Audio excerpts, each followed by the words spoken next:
For 60 years, no team could defend the Champions League. Then Zidane came. No press conferences filled with tactical diagrams, no promises of revolution, just silence and dominance.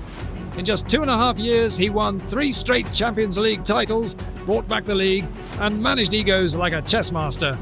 While others preached philosophy, he delivered results. This is not just about a team, it's about a dynasty built on belief, brilliance, and one man's quiet control. This is Zidane's Real Madrid, the last great European empire. After winning La Decima in 2014 under Carlo Ancelotti, Real Madrid were expected to dominate. Instead, cracks formed quickly.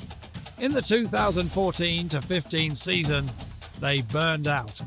Modric's long-term injury destabilized the midfield. James and Isco, after early sparks, faded due to poor rotations. Bale struggled to find his role. Ronaldo kept scoring, but the chemistry disappeared. By May 2015, they had no trophies and Ancelotti was sacked, a move that upset most of the dressing room. Enter Rafa Benitez, a proven tactician, but emotionally disconnected from his players. He implemented a rigid 4-2-3-1, prioritizing structure over player freedom. Casemiro barely played.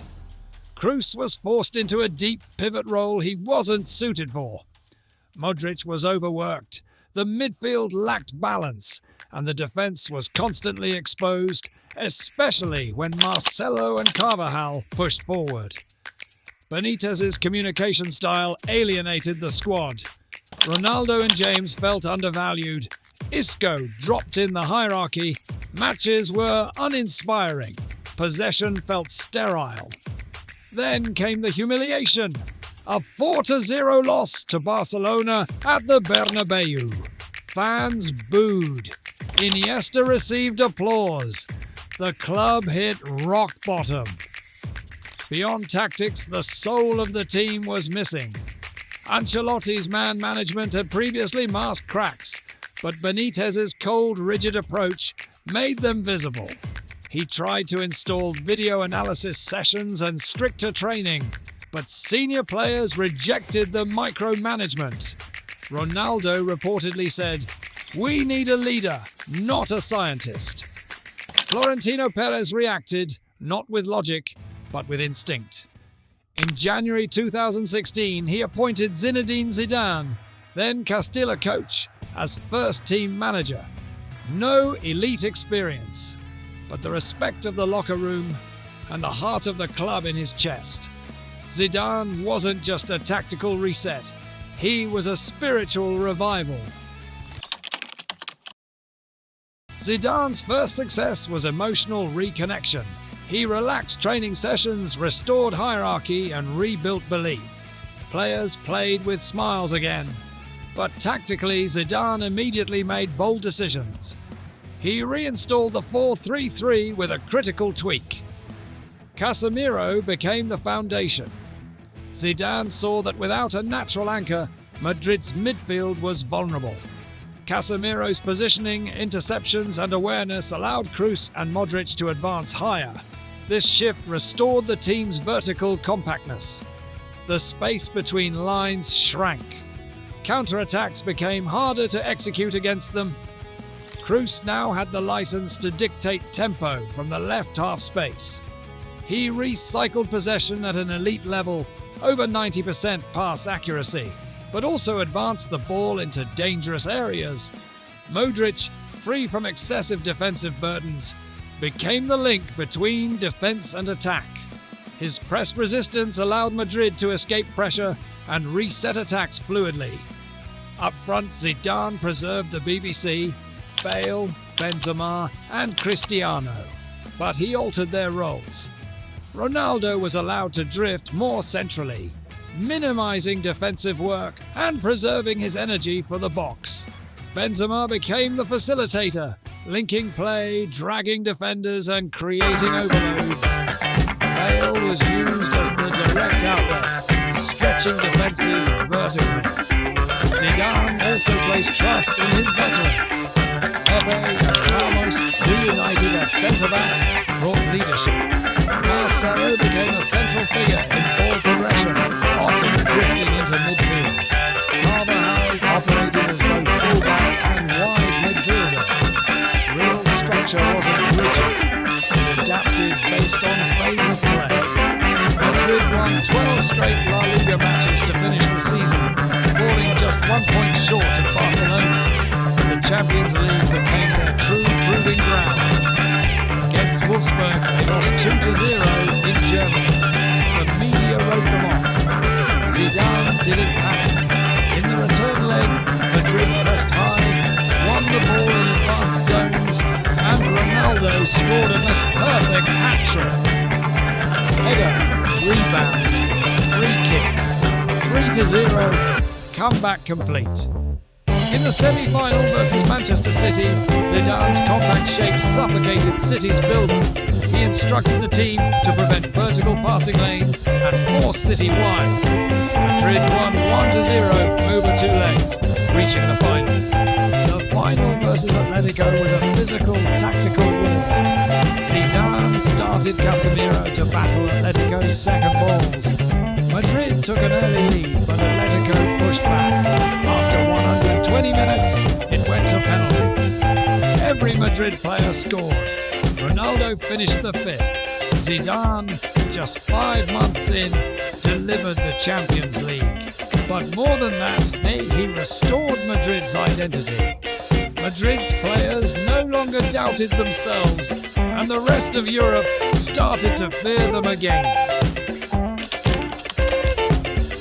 The 2016-17 season was Zidane's tactical and managerial masterclass. He didn't just manage egos, he maximised the entire squad. His rotation policy wasn't passive, it was deliberate. Players like Morata, James, Asensio and Lucas Vazquez started over 15 games each. Madrid played 60-plus matches, but fatigue never defined them. In La Liga, Zidane's depth rotation kept Madrid consistent across the calendar. They scored in every single match, the first team in history to do so.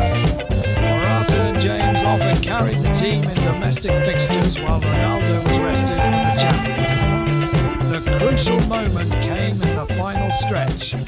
4 matches in 10 days, including away trips to Deportivo, Celta and Malaga.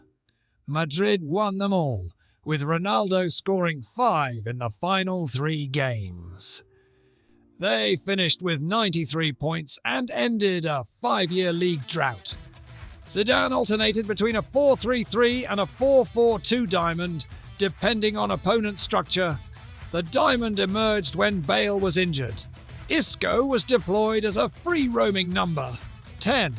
His ability to drop deep, carry the ball and link with fullbacks allowed Madrid to overload central zones while maintaining width via Marcelo and Carvajal. In possession, Real played with fluidity. The midfield quartet, Casemiro, Kroos, Modric, Isco, moved like a carousel. Modric often drifted into wide right zones to create triangles with Carvajal and Isco. Kroos did the same with Marcelo. Casemiro held position, anchoring transitions. This not only provided balance, but created dynamic positional interchanges that disorganized opponents. Casemiro's role grew further, not just as a destroyer, but also a deep play disruptor. He regularly stepped into midfield duels, fouled tactically, and scored big goals, including one versus Napoli and one in the UCL final. He was the hinge upon which Madrid's structure turned. Without him, their attacking freedom wouldn't function. Ronaldo was now a pure striker. Zidane saved him for Europe.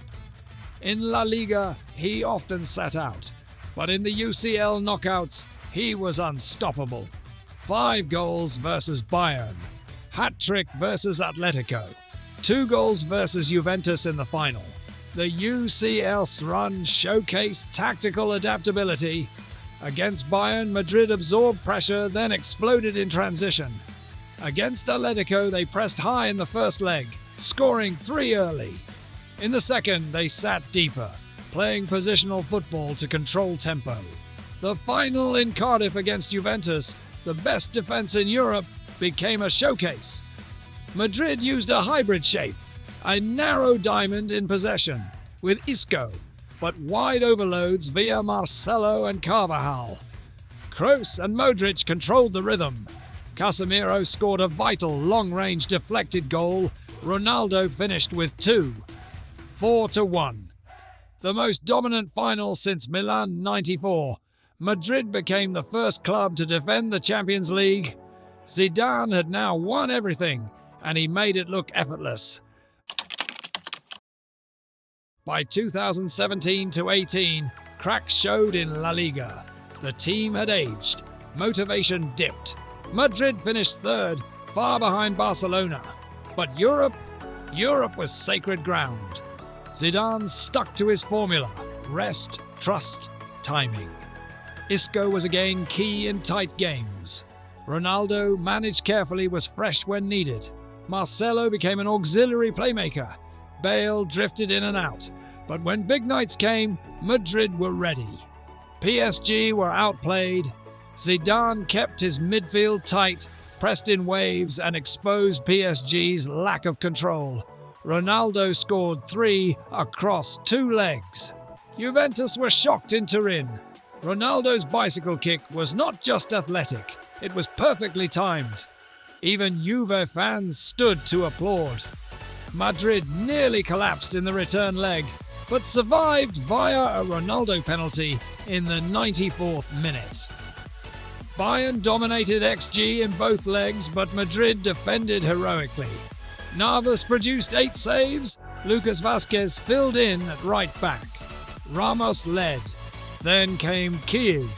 The final versus Liverpool. High pressing versus experience. Salah was injured early. Zidane's team weathered the storm. Benzema intercepted Karius's rollout, 1-0. Liverpool responded. Then Zidane subbed in Gareth Bale. Minutes later, the most iconic goal in UCL final history. A bicycle kick that defied logic. Then, a long-range strike that Karius spilled. Madrid won 3-1. The three-peater was complete. Zidane had won 3 UCLs in 2.5 years. Then he walked away, undefeated in European finals. A perfect ending. Zidane didn't bring a system. He brought simplicity. He didn't shout. He connected. He didn't overmanage. He trusted. And in return, his players gave him everything. 3 Champions Leagues. A legacy sealed not just by tactics, but by intuition, timing, and belief. This was Zidane's Real Madrid, the last great European dynasty.